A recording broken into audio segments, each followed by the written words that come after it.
Hi everyone, my name is Brittany from Brittany Loves Reading, and today I have part 2 of my February wrap-up.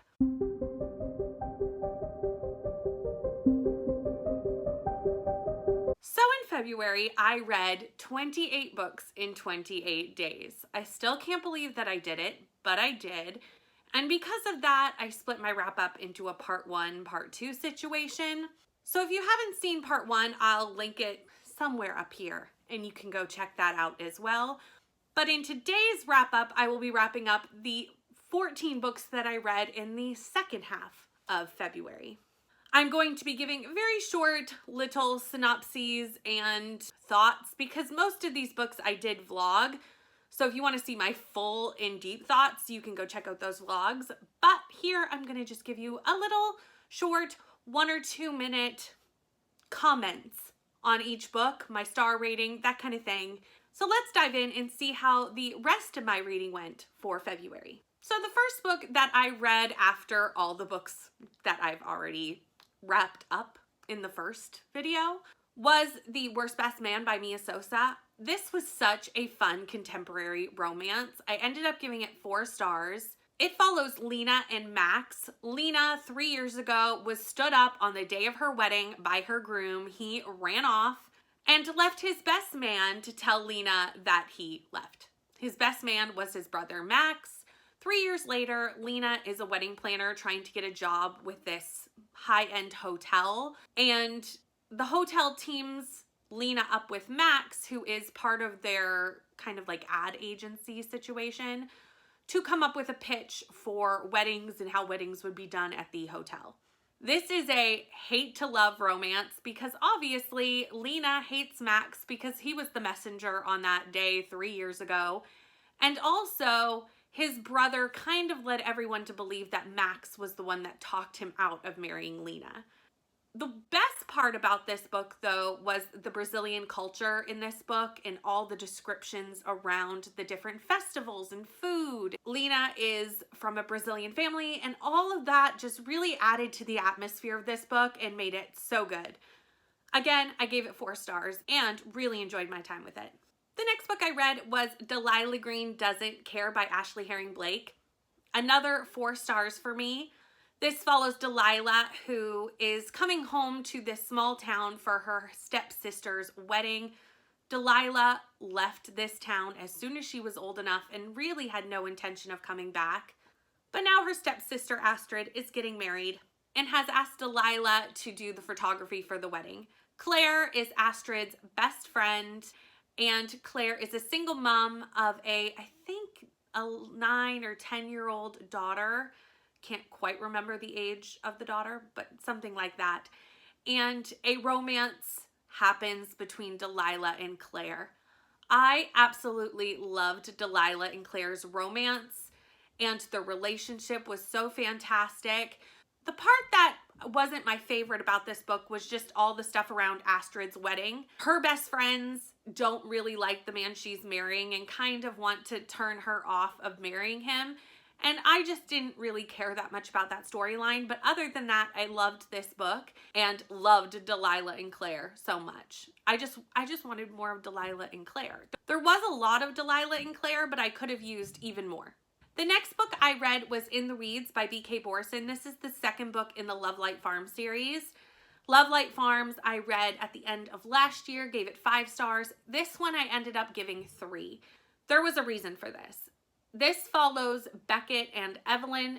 Beckett is a farmer at the Christmas tree farm where the first book is set, and Evelyn is an Instagram influencer who comes to the farm in the first book as part of a competition. In the first book, we find out that they had actually had a one-night stand at some time when Beckett had went away for a farming competition. So this is a second chance romance, and I was very excited about this because Beckett was one of my favorite characters from the first book. However, the reason I loved the first book so much was the small town atmosphere and this really quirky little small town and farm and where everyone knows your business. And I felt like that was really lacking in this book. It was there a little bit, but not as much as I wanted it to be. Also, this book has so much miscommunication. It is a main reason these two are having trouble figuring out what's going on, is that if they would just sit down and talk for 2 minutes, it would all be better. And it just didn't jive with me as much. I am going to be continuing the series though, because I have high hopes for the third book. The next book I read was The Proposal by Jasmine Guillory. This is the second book in the wedding date and follows a character we meet in the first book, Carlos, who is Drew's best friend. Carlos meets Nicole at a Dodgers game. Nicole is proposed to by her boyfriend of 5 months at the Dodgers game on the Jumbotron, turns him down, and the fans turn on her, and Carlos helps her escape. They become friends and decide to kind of strike up a friends with benefits situation, and amazingly, feelings happen and they have to sort out what that means. I really enjoyed this and end up giving it 4 stars. And on to my favorite book that I read for Rom-Comathon this month, and that was Abby Jimenez, Part of Your World. I 5-starred this book. I love this romance. I love this story. Again, it's set in a really fabulous small town, and I love the small town feels in this book. Can you tell I love a small town romance? Can you tell?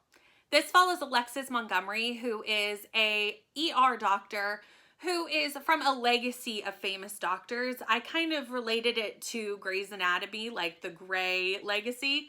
Alexis is under the Montgomery legacy. She goes in a ditch on her way home from a funeral. A lovely man helps her get out of the ditch. Later, they meet at the bar of this small town before Alexis continues to drive away when she stops to get some food. They end up leaving together and having like a one-night stand. Alexis flees the one-night stand when she realizes Daniel is only 28, which I believe gives them about a 10-year age difference, her being 10 years older. However, when she gets home, she can't stop thinking about Daniel, and they decide to kind of have a relationship, knowing that it can probably never go anywhere because their lives are so different. The reason I gave this 5 stars was the communication between these two characters was fantastic. Whenever something was hard in their relationship, they didn't just run from it. They sat down, they had a conversation, they worked through it, and I really appreciated that in this book. I absolutely loved this book and can't wait to read more from this author. The next book I read was for the Besties Book Club read-along. We are currently doing a read-along of Throne of Glass. And for this month, I had to read The Assassin's Blade by Sarah J. Maas. This ended up as a 3-star book for me, and I think it could have had the potential to score higher had I read it after book, I think 3. I think there's 2 ways to read this series. It's to read the prequel first and then read the series, which is what we're doing, or read the first 3 books, then go back and read the prequel. I kind of wish I would have done that because I think this book doesn't give you a lot of time to connect with the characters and is really just foreshadowing things that are happening in the series, but I didn't understand those foreshadows because I haven't read the series. So for me, I just couldn't connect to the characters and didn't really have enough connection in this novella format to really sink my teeth into what was happening. I have high hopes though that as I continue with the series, I will, and maybe I'll go back and reread this and see if I do have a differing opinion of this book and score it a little bit higher once I have the basis of these characters and this story a little more from the first 3 Throne of Glass books. The next book I read was Horrorstör by Grady Hendrix. I ended up giving this 4 stars, and it is by far my favorite Grady Hendrix book. This is set in an Orsk furniture store, which is basically a knockoff IKEA, and things are happening at night while everyone's gone. So 3 employees stay behind to kind of see what's happening in the store, and strange occurrences happen. It is strange. It is crazy. I'm like, leave the store, people. Things are happening. But it was so interesting. My favorite part about this, though, was that at every chapter, there's a picture of like a piece of furniture that's sold in the store with like its name and its description. At the beginning of the book, all of these pictures seem perfectly normal. And as it goes on, they start to turn into like torture devices. And I just loved that little nod to a haunted store. The next book I picked up was The Girl from the Sea by Molly Knox Ostertag. This is a graphic novel. It is a sapphic graphic novel, and I absolutely had a fabulous time with it and highly recommend. And fun fact, it's actually set really close to where I live. When they said they were going to Nova Scotia for a trip to Halifax, I was like, wait a second, this is set really near where I live. And that was just like a fun added bonus to this book. It was a cute story, the art style was great, and I ended up giving it 4 stars. The next book I read was Amari and the Night Brothers by B.B. Alston. This is such a fun, whimsical middle grade. This follows Amari. Amari's brother has gone missing and no one knows where her brother is. Amari gets a suitcase sent to her from her brother and basically telling her that he has been working with this secret society who can see magical creatures. Amari joins this secret society to basically find her brother and finds out that there is a whole magical world that she knew nothing about. My favorite character, other than Amari, because obviously Amari was my favorite character, but like other than Amari is her best friend Elise. Elise is part dragon, and as soon as I hear dragons in anything, I'm a happy lady. We didn't see Elise become a dragon in this book, but it looked kind of like at the end, Elise was starting to be able to get that ability. So I'm hoping that in the sequel, we see Elise become a dragon. Fingers crossed, because like I said, dragon, I'm always in for a good dragon. Everything about this was just a good time, and I can't wait to read the second book. I ended up giving this 4 stars, and I really, really enjoyed this book. Then we have another 5-star read for me, and that was In My Dreams I Hold the Night by Ashley Winstead. This is a dark academia thriller, and it follows Jess as Jess goes back to her 10-year college reunion. When Jess was in college, she was part of the East House 7, which was a close-knit friend group that kind of everybody knew on campus. One of the East House 7 gets murdered in their senior year of college, and now someone is using the reunion as a way to kind of root out Heather's killer. We follow 2 timelines of the past while everyone was in college and the present. This was a 5-star for me. It really reminded me of If We Were Villains, which is my favorite dark academia book of all time. This was a big win for me. So the next 3 books that I read are team books for Battle of the Boy Bands. The first one of those that I did was Daisy Jones and the Six. This is kind of in a documentary interview style by Taylor Jenkins Reid, seeing the rise and fall of the band of Daisy Jones and the Six. This, I'm so glad I did with audiobook because of the style of this book told in interview style. I honestly think that is the way to go about reading this book. I don't think I would have enjoyed it as much had I physically read this and not had the audiobook. I ended up giving this 4 stars. I really did like this book a lot. It's probably my least favorite Taylor Jenkins Reid, but it's 4 stars, so it's still an amazing book. I have plans to start the series today, because the way this book is told, I think actually leans more to a TV series than a book.